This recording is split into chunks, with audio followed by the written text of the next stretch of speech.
Hey friends, it's your pal Mike Shea from Sly Flourish, here with another episode of Sly Flourish's Lazy GM Prep. In this weekly show, I typically go through steps from Return to the Lazy Dungeon Master while preparing for my Sunday role-playing game. I am not having a game today, so we are going to dive back into my campaign planning for my Tales of the Valiant game set in the Dragon Empire of Midgard, which is where we're going next after we finish our Shadowdark Gloaming campaign. So we're going to dive into that. There's one previous episode where I've started my campaign planning around the Dragon Empire. So we're going to refresh ourselves on that, and then we're going to flesh it out a bit more with the time that we have now. This show, like all of the work of Sly Flourish, is brought to you by the patrons of Sly Flourish. Patrons get access to all kinds of great tips, tricks, tools, adventures, source books, all kinds of stuff to help them run their tabletop role-playing games. They have access to the awesome Lazy DM community over on Discord. And most of all, they help me put on shows like this. To the patrons of Sly Flourish, thank you so much for your support. And if you wish to be a patron, there is a link down in the show notes. It's a fantastic deal. You get lots of really great stuff. I hope you will check it out. So last time we began our campaign planning for the Dragon Empire set in the world of Midgard. So this is from the Midgard Worldbook, and the Dragon Empire is a huge, known as the Maharati Empire, is a huge nation on the eastern side of Midgard, ruled over by, I think it was 9 dragons? 9 dragons who have made a pact to not fight each other and not fight over their different bouts of territory, and instead create an empire that protects them and their wealth and everything else by electing a high sultan, a single sultan, to rule over all of the lands, a humanoid who will rule over all of the empire on their behalf. So that way they don't have to be involved in the daily politics of what's going on in this giant empire, super giant empire, super rich empire, but they don't have to manage it themselves. And instead they have this one central point, this grand, what they call a dread sultan. I think now it's a dread sultan. I don't know if it's always referred to as a dread sultan, but this one sultan who commands over the entire empire and rules on their behalf, knowing that they are actually under the thumb of these great dragons. And we decided, we in our last prep session, we kind of said, okay, what do we want the characters to be and to be doing in this? And we liked the idea. Let's see, I'll pop over to my Obsidian notes here. So we decided, let's look at our campaign notes. So we had a small band of heroes in the outer fringes of the greatest empire on Midgard begins their journey to fleece, subvert, and thwart the tyranny of the Maharati Dragon Empire. We really like this idea. I really kind of dug this idea of that. It's sort of like a Ocean's 11 in the richest empire that's going on. We came up with our truths. So I put all of this stuff together, and then after the show, I put together a 1-page campaign guide for my players. And this is the current 1-page campaign guide here, where I took all that material that we kind of put together and put it together into a nicely formatted 1-page guide that I can send to my players probably a few days before we get together. I don't want to, here's a trick. If I send this to them too early, they will abandon the current campaign and they will already start building characters around this one without talking to one another. And I really don't want them to do that. I want us to build our characters together during the session so that they will be riffing off one another before we do it. And that can be messy. It's kind of messy to build characters at the table together. There's a lot of like, well, what do you want to build? I don't know. What are you going to build? Well, I was thinking about a monk. Well, but I don't have to do it if you don't want to. And you're like, you know what? That kind of mess is okay because at least they're talking about what other characters they're going to come with. So a lot of times what I'll say is like, you don't have to come with a character concept. You can come up with a character concept at the session 0. If, however, you do, please come with at least 2 and don't be wedded to either of them. And that way, when they show up, they might have 2 different characters that they go, oh, I can either play this cleric or I can play this monk. And they go, oh, well, I was going to play a cleric. Okay, fine, I'll play the monk. Right? And that way you can do a little bit of that, and that there isn't like, oh, I have my heart set on this one character who's already built out and has a whole background story. And you're like, that background story doesn't fit this campaign at all. I'm sorry. So you don't want to give too much information too early where they start to build the whole story in their head and then they're not ready when you actually want to, come together with everybody else. So let's take a look at our one-page notes here, because I think this will kind of baseline everything about what we are doing for the rest of our prep. Because this kind of one-page guide also helps me decide what kind of adventures we're going to run, where the game is going to start, what kind of situation is going on that can begin the campaign. So, The Scourge of the Dragon Empire is the name of this campaign. A small band of heroes in the outer fringes of the greatest empire of Midgard begins their journey to fleece, subvert, and thwart the tyranny of the Maharati Dragon Empire. So we have some cool stuff. We have some proper names like the Maharati Dragon Empire. We know like the goal is for the characters to fleece, subvert, and thwart the tyranny of this empire. They're not fighting on behalf of the empire. The empire's bad, right? We're not going to have any Star Wars characters who are working on the side of the empire. So we've clarified that in a single sentence right at the beginning. Scourge of the Dragon Empire is a Tales of the Valiant campaign set in the Maharati Empire in the east of Midgard. This guide gives you a taste of the adventures to come and a guide for building your hero in these vast lands. That's so what we're trying to do, focus the heroes. A lot of times GMs sort of give free rein to their players to build characters. And then I think you're kind of right off the bat, you're in a mess where why are these guys even together? What are they doing? Are their motivations aligned at all? And then you have to kind of make it work after the fact. And by the time your players have built characters, they're already invested. And if they built a character that are invested in an area that does not focus them at all, then it becomes a real problem to try to get them in there. And I've seen it where I've had like players showed up with a character and like, well, I don't really care about this. Why would my character do it? And I'm like, okay, your character wanders off, make a new character. And they're like, well, wait, what? And you're like, your job as a player is to build a character that and come up with a reason why your character wants to go on these adventures. I don't have to come up with that, but it helps to have that focus. And that's one of the purposes of a guide like this is to be like, that's the star you're aiming for. All of you are aiming that way. It could be anything you want, but you're going that way. Because that works out. So then we have the truths of the Maharati Empire. I went around with this and ended up with 4, which I think is a good number of them.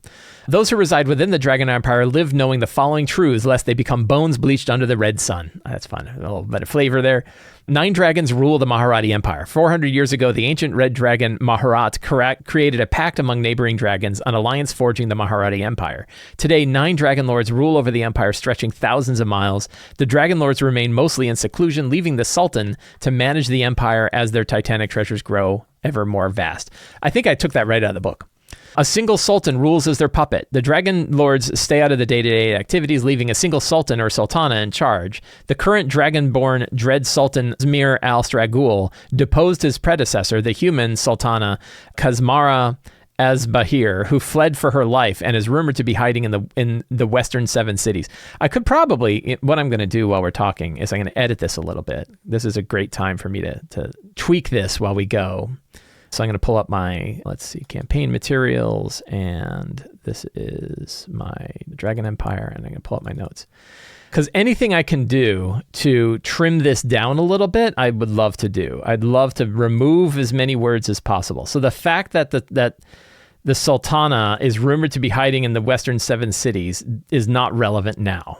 That might be something they learn later. I'm not going to be editing the one that you guys are seeing. I'm editing a Word document on the side, so that will still help. The dragon rulers pay little attention to this change in leadership. Do I need that? I think I could cut that out too, because that could be a question that the characters have that they bring with them. How, do the Dragon Empire care? And then people are like, well, we don't know. Like, who the hell knows what's in their minds? The 9 Morza, the great dragon lords, reside at the top of a strict caste system. The Urmalani, the roughly 500 scaled lords, rule over cities, command armies, hold ancient strongholds, or reside over temples to the great dragon gods. The Timarli include minor nobles, generals, mayors, ambassadors, priests, and landowners. Need an and in there. 48 million scaled Akinji, Ejit, Sekbans, Kobaldi form the lower ranks of the caste. At the very bottom are the Jambuka, the jackals, 14 million sentient beings of flesh or fur, not scales. And that's you. That might be true. You might actually have a scaled form. So I like, this one's kind of meaty, but I think it's good that we can start to get some of the lingo into the players' heads, that they know, everyone knows the caste system that's in the Dragon Empire. And even having these kind of names, the Urmanli, it's going to be hard for us to pronounce these. Timarli, Akinji, Edgits, Sekbens. Like we get these in our heads, and that way it becomes part of the lore. So using proper names and proper nouns for stuff helps, I think. We could say occasional hideous losses. The empire stretched its borders far enough that they must defend enormous provinces from Nuri Natal and Qadaria and a handful of smaller kingdoms that banded together to face the Maharati. Yet the Dragon Lord's fire and claws remain as sharp as ever. The Dragon Lord's claws. We don't need Dragon Lord's fire because fire doesn't remain sharp. Yet the Dragon Lord's claws remain as sharp as ever. So that's the setting. Like that's all we need to give the players to be like, okay, I get what's going on here, right? And there's a touch more that we give them about like where they're starting, but most of that gets into character creation. But I think that's pretty solid. Like that, it's meaty and not too much, right? You don't want to give 3 pages of backstory. You may want to, but they're not going to read it. So 1 page. You'd be lucky they read 1 page. Your character in the Empire. Your character begins at the 4 of 40 Fingers well station in the southern reaches of the Maharati Empire between the Dragon Lord regions of Batek, Mazir, and Gizmiri. They don't know anything about what that means, but we'll have a map. You may be, and then this is where you get into like, who are you? You may be a hired caravan guard, a mercenary between jobs, a shady scoundrel in hiding, or a protector of the people caught under the claws of the Empire. Your motivations might include greed. One can get filthy rich skimming off the top of the greatest hordes of the Dragon Lords. Revenge. The vast machine of the Dragon Lords cost you your whole life. It's time they paid it back. Justice.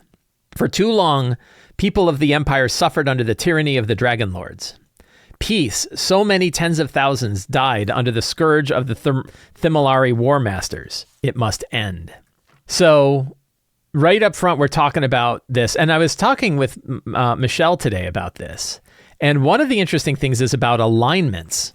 You can almost remove the lawful and evil alignments from these character types. And that means you have only basically 4 alignments left. I don't even know if there are alignments in Tales of the Valiant. I'm not sure. But essentially, you can be, neutral or chaotic. You can be neutral, chaotic, or good, right? And any sort of combination of those. But if you cannot be lawful good because the law here is not good, right? The rules of the Maharati Empire are brutal and they destroy those that they don't protect, which is based on that caste system. It is a inherently evil law that rules over the Maharati Empire. So that means you cannot be lawful good. And then if you're lawful neutral or lawful evil, you're really kind of supporting the evil of the Empire, which means that character is not going to really work well in this campaign. And likewise, I don't want evil characters because evil characters don't care about the people either at all. And, I don't want to run an evil campaign.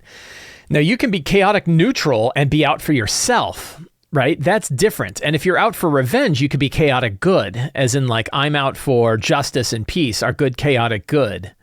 And we could even maybe what we'll do is put some alignments. Well, let's take a look just for fun if there is any alignment. There doesn't appear to be kind of any alignment. So alignment never comes up. If we look at character creation here, do they have a replacement for that? So this is the Tales of Valiant Players Guide I've got over here on the left, and we're kind of skimming through because I'm new to it too, right? I've never done it. So we have creating and leveling, milestones, prerequisites, experience points. We have classes. We have lineage and heritage. We have backgrounds and talents. And then we have equipment and magic items. So I don't think that they have any alignment replacement. I don't think that there is anything like alignment, which probably means I don't need to even worry about mentioning alignment when we talk about it. I was going to put alignments next to these 4 different things here, but I think they stand on their own. And if we're playing a system that doesn't have alignment, then we don't need to, we don't need to worry about it. We're gonna skip it and instead go with these motivations. So I think that those are good, solid motivations. I think there's a lot of room in there too, right? And the one thing I'll say is like whatever you choose. So I guess I don't really have that in here, right? Like, so I am missing one line in here that I want to put in. So this is I'm glad we're checking, which is like the one thing how wherever you came from. And however, and whatever, wherever you came from and whatever your motivation, you band with your fellow heroes to thwart, fleece, what did we say? And subvert. To fleece, subvert, and thwart. Thwart, fleece, and subvert. I like that. The corruption of the Dragon Empire. Wherever you came from and whatever your motivation, you band with your fellow adventurers to thwart, fleece, and subvert the corruption of the Dragon Empire. So I think that's good. You're not fighting against your fellow characters. It's not necessary that you are a hero who wants to save people. It's okay to do this out of personal greed, I think. Personal greed is okay, as long as you're not hurting people to do it. Probably worth a conversation. So I like to thwart. I'm changing the original thing. Instead of the corruption of the Dragon Empire, it's tyranny. Tyranny of the Dragon. You came from and whatever your motivation, you band with your fellow adventurers to thwart, fleece, and subvert. We could just say whatever your backgrounds. Whatever your background and motivation, you band with your fellow adventurers to thwart, fleece, and subvert the tyranny of the Dragon Empire. So that's important. That way you're saying, like, I don't care anything else about your character. You're doing this, right? You're working with your fellow, that's your reason to adventure is wired right into the place. So that works. Character creation, very simple. Like, character creation is very straightforward. Characters begin at first level using the Tales of the Valiant Adventurers Guide.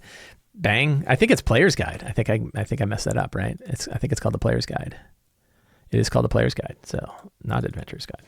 Characters begin at first level using the Tales of the Valiant Player's Guide with the standard ability scores 16, 14, 14, 13, 10, and 8. I think I don't have a problem. Like, I don't think, let's see, let's go to our ability. I really like that speed of picking that. But let's take a look. Like, do I really care if they do point buy? Because they may want to. They're nerds. And do I want to get in the way of that? So they can either do either with point buy or the standard array, right? I'm not going to get in the way with either point buy or the standard array. I'm going to capitalize that. Not going to capitalize it. With a standard array of 16, 14, 14, 13, 10, and 8. The interesting thing about the character creation, so the interesting thing about those ability scores, there's no way to start with a 17, which means at 4th level, when you get a new talent, your +1 bonus is either going to be wasted on trying to get your 16 to a 17, which I'm okay with, I think. And that means at level 8, you're going to get another talent and finally an 18, or you're going to boost your 13 to a 14, but then you have 3 14s, and who the hell needs 3 14s? So we'll see what people do with that. And I don't think that there's a good way. You have to lower your scores so much in order to get a 17 so that you can get an 18 by the time you hit 4th level. Pause for a minute. During this campaign, at any time, anyone can say pause for a minute to stop the current conversation. So this is where we get into safety tools, right? We have two sections of safety tools that I put in all my games. And even though I've been playing with these players forever, I still like to go over it and make sure everybody's clear. So that all works. So I have 2 types of safety tools that I like to wire into my one-page guide. I've been using this now for a few years, all right? And I have 2. First one is pause for a minute. During the campaign, at any time, anyone can say pause for a minute to stop current conversations and break character to discuss any issues. Use it freely to clarify the game's direction and address any concerns. So one of the things that I think is important for pause for a minute is you don't have to just use it for extreme things like, I really don't want us to do this thing that we're going to do that makes me uncomfortable as a player. It can also be pause for a minute. What exactly is our motivation to go into this place? Why are we here again? And someone says, we're here to steal the treasure because the guy told us to. Oh, that's right. But game on, right? So pause for a minute can be used just for out-of-game clarification of anything, but it can also be used as a safety tool. So that way we normalize its use so that it isn't too weird. I had somebody use it that I've been playing with for years, and they used it and said one player was doing one thing that was kind of like a goofy, funny thing, but kind of, gross. And then somebody else said, pause for a minute. Can we just not do that? And the guy said, yeah, sure. And then we moved on, right? And there it worked. And so it can work very well as a safety tool, but it also can work to pause for a minute. I've had people do this too, or I will use it as a GM. Here's another trick. The other trick with pause for a minute is you should use it a lot.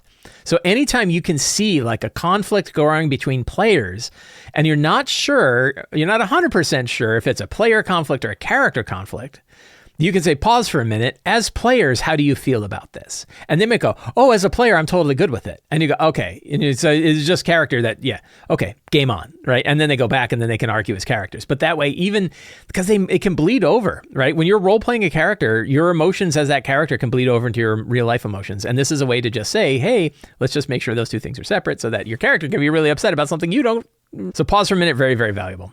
Content lines and veils. I like to outline my own, what are my lines and veils that I want to have in my game? And then what might this campaign have that we need to keep in mind? And this was true with Empire of the Ghouls. It was true with like Rime of the Frost Maiden, where there are some areas where you're like, hey, we got to, these are themes of the campaign. We all want to talk about how to handle some of that stuff.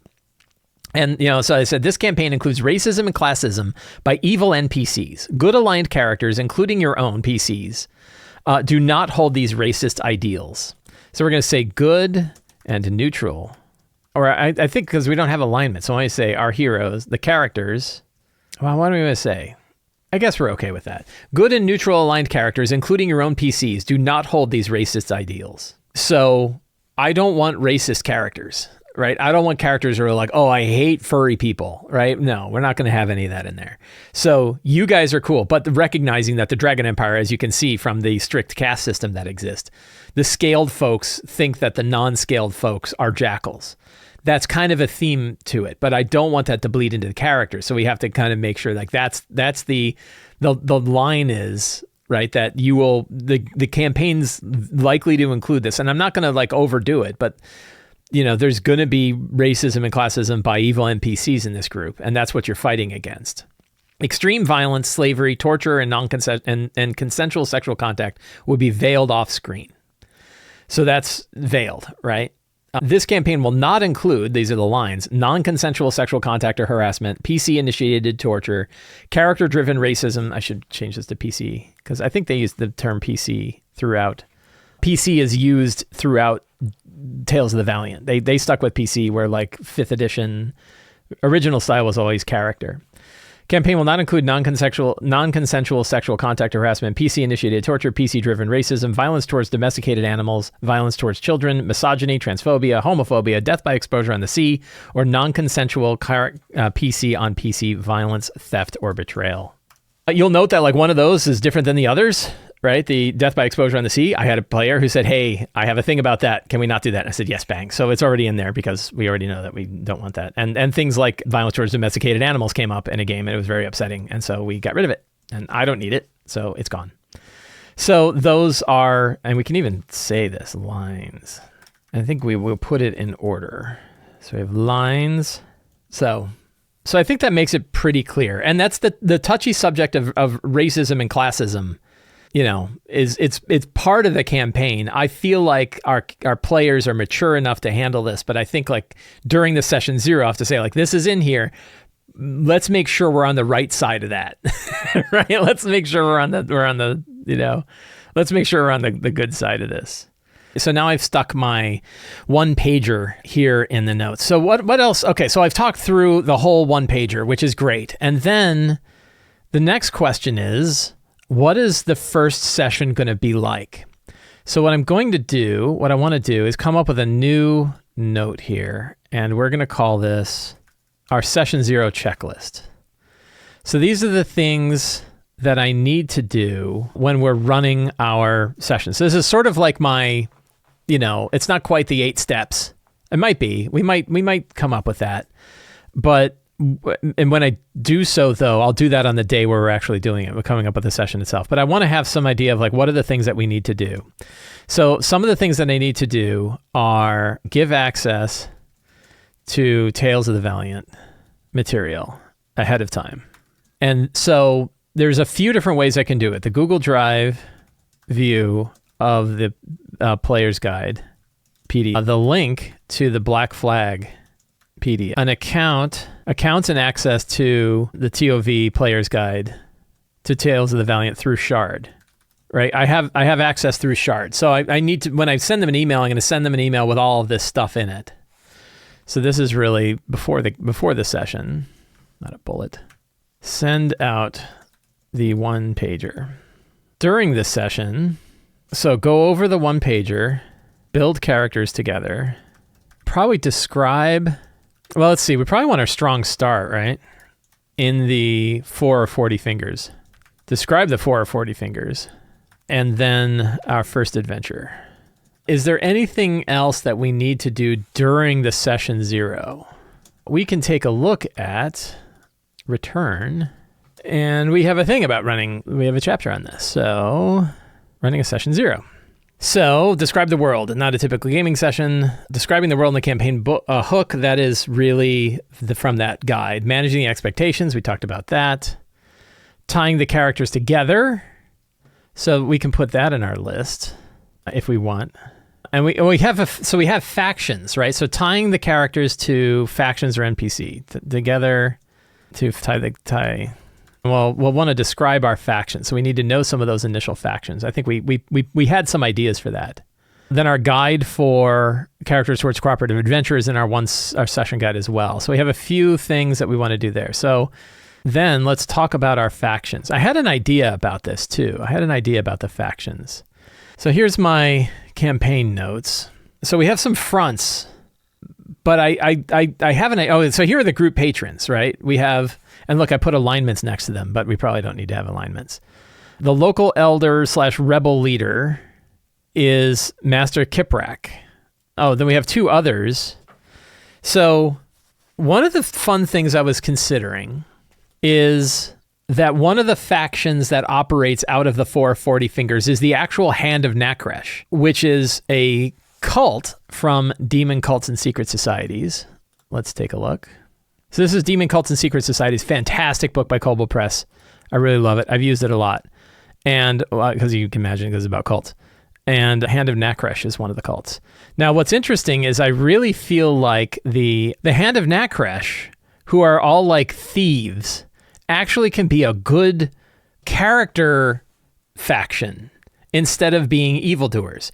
Now, the neat thing is that there are five lords of Nakresh, and they could be, so we could have there could be inner struggles among the leaders of Nakresh, which I kind of dig. And I think I picked, Master Caprek is one of them. We have Lord Vermin. So we might pick like a couple of them, like maybe they're kind of against each other. It could be kind of fun. Kiprak has unassuming scaly form, ashen, emaciated, thin, wrapped in well-tailored but stained robes of an academic. Kobold of great intellect and rather high ethical standards within his alchemical profession. He's an alchemist, that's handy. However, outside of that work, he's completely immoral and unscrupulous. I think we're going to change that. His outrageous acts of larceny, which funded his research, attract the attentions of the Hand of Nakresh. Master Kiprak is the only member of the 5 to have been brought into their ranks from outside the brotherhood of the cult. For his part, Master Kiprak is happy to play the cult's rules, and he finds the challenge of octennial contest stimulating and fine venue in which to test new alchemical experiments or apparatuses. Is the most open of the 5, accepting anyone of the proper intelligence, devotion, and criminal demeanor into the ranks of his followers, except for the loathsome gnomes. See, they get racism right there. After all, he does maintain some standards. That's kind of funny, but we're going to cut that part too. So I think it could be fun. I think one way we're going to kind of modify the Hand of Nakresh is that there is some inner struggle among this group. So even though we're going to have the Hand of Nakresh be like a character faction. And I like the idea that Master Kiprak is sort of the local elder at the 440 Fingers. And the other, probably his role as one of the 5 fingers of Nakresh, one of the members of the Hand of Nakresh, is somewhat secret. And there could be other Nakresh groups operating in here that they struggle with. So I think that one's good. We also want to have a religious leader whose goal, so I think like Master Kiprak, his goal is actually not to save as much as possible, as instead steal as much as possible from the Dragon Empire without, right? That he's really the thief and maybe do some good in the process. So then do we really need the rogue leader, mercenary leader? Or do we need another? Maybe we flip this a little bit. So Master Kiprak could be the local elder rogue leader. And then we have sort of a freedom fighter, right? And the freedom fighter wants to shatter the structure of the empire and save hundreds of thousands doomed to death in the dragon's infernal wars. And then we have the religious leaders break the divinity of the Dragon Empire. So we can't just go to our random generator here. I don't know that I have like NPCs on hand. I don't think we're going to drop a turtle folk in there. Zoe Doomsinger, a pious kobold. What if it's a kobold? Well, then we have 2 kobolds because Master Kipwreck is a kobold. So we don't want to have 2. Wow, look at all the turtle folks. We could have him be a goblin. Pious goblin. So that's not bad. And then the freedom fighter could be a furbolg. Do they have, let's look at what are the core races of Tales of the Valiant here? So our core species, or what are we calling them here? Heritage? Lineage. Beastkin, dwarf, elf, human, kobold, orc, Aryan, small folks. I think we'll probably do a so beastkin, and the beastkin can be multiple types, right? The sturdy beastkin. And I think it'll be like it could be a gnoll, right? So we don't have gnoll. Gnolls they're not in this list, but the gnolls are a common group that operates in here. So the freedom fighter could be a gnoll. Thora, worm seeker. If they were called worm hunted, they'd probably be killed. Gnoll hunter. Thora wormbait, because their speakings are going to eventually get them, and So I think that could be great. So somebody, let's see, Damien asks, so which god does the religious leader adhere to? We're going to see what gods the characters adhere to. And funny enough, I think Zoe Doomsinger will be worshiping that same god. Skate where the puck is going to be. So I think that can work out. So then we have we have 3 group patrons. We have the 4 of 40 fingers location. So we have what kind of locations do you need in it? So this is like a tent city, right? A small tent town. So they need to have a watering hole. They need to have is it really a livery? Like, what's the place where you take care of animals? We need it's not a menagerie, but it'd be like, all the different kind of pack animals and stuff that you would have. Is that a livery? I don't know how to spell apothecary. Yeah, it was really close. Okay.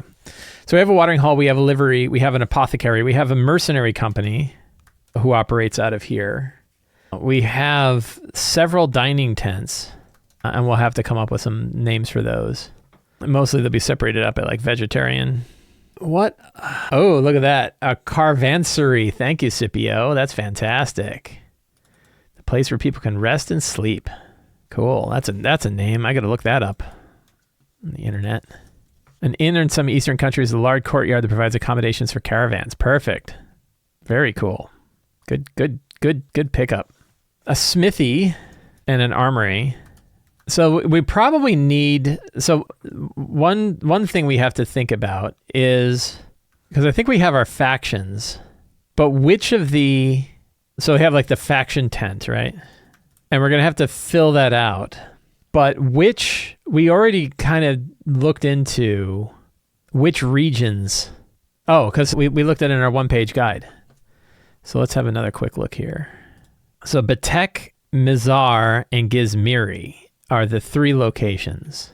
And that means we have 3 dragon lords that operate out of there. So let's take a quick look at which ones. So the regions, so we have the names of the dragons are in here somewhere. So we said it's Gizmiri is Atashah, the lord of the province. Atesh. And who is Atesh? Lives in a holy temple and super fiery. Gizmiri, the red province. The other ones were Batek and Mizir. Parsis, the hidden. Golden wind dragon. And then the other one was Mizar. Or is Mizar a subregion of something else? Yeah, Mizar is an area of trade. Oh no, here we go. Iberlan the Illustrious. And he's an undead dragon. So there's sort of like a royal tent where ambassadors of the Dragon Lords of Gizmiri and Batek and Mizar meet.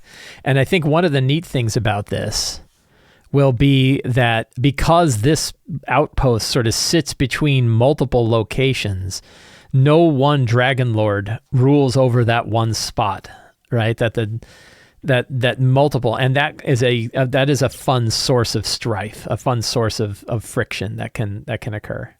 And I think our first adventure. Somebody reminded me that our first adventure operated exactly the same way in the Gloaming game, where they found a corrupt well and they had to go down to the well and figure out what was going on.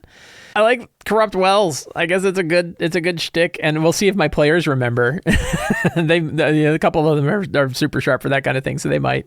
But the idea that there's some kind of corruption down in the well, and I think that can connect us to a larger idea, which we're going to dive into, of where's the other factions, the ghost folk, right? That there's a group of people, like troglodyte type people, that live under the ground and worship, the White Queen, or whatever her name is, the kind of orc queen, and they conduct all kinds of terrible stuff down there, and they're like a major sort of uncontrollable threat.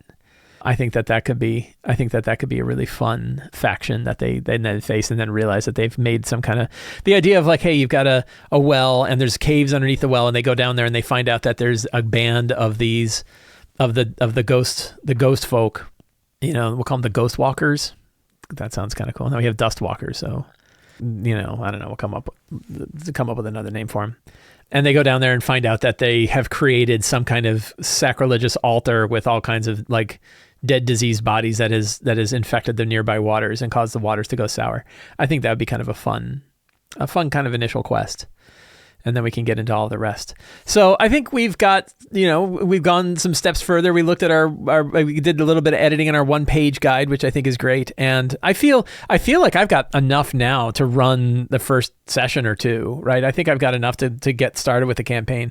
And really, like, this is the point where a lot of GMs keep running, and they keep building storylines, and they keep building whole plots and threads and keep going. And there's a point where you just want to stop and say, hey, I've got enough to run the first session. I don't really need anything more now. I can let the rest of it kind of happen organically as the characters. I don't even know who the characters are yet. And who the characters are could change a lot of what's going on. So I don't want to presuppose too much.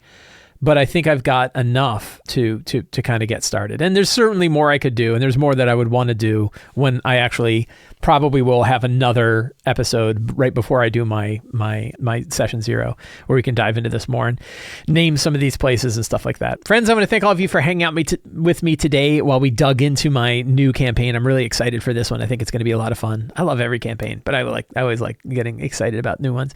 If you enjoyed this show and you want to see more stuff like this, the best thing you can do is subscribe to the Sly Flourish newsletter. You get a weekly RPG-related email sent to your inbox every week that includes links to all of the work that I do. You also get a free adventure generator just for signing up. You can also support me directly on Patreon. You get access to all kinds of tools, tips, tricks, adventures, campaign source books, guides, all kinds of great things to help you run your tabletop role-playing games. And you get access to the Sly Flourish Discord server. And you help me put on shows like this by supporting me directly on Patreon. You can find a link to that in the show notes as well. And finally, you can pick up any of my books, including The Lazy DM's Companion, Lazy DM's Workbook, Return of the Lazy Dungeon Master, Forge of Foes, and much more at the Sly Flourish bookstore. Link for that are in the show notes below. Thank you so much. Have a great day, and get out there and play an RPG.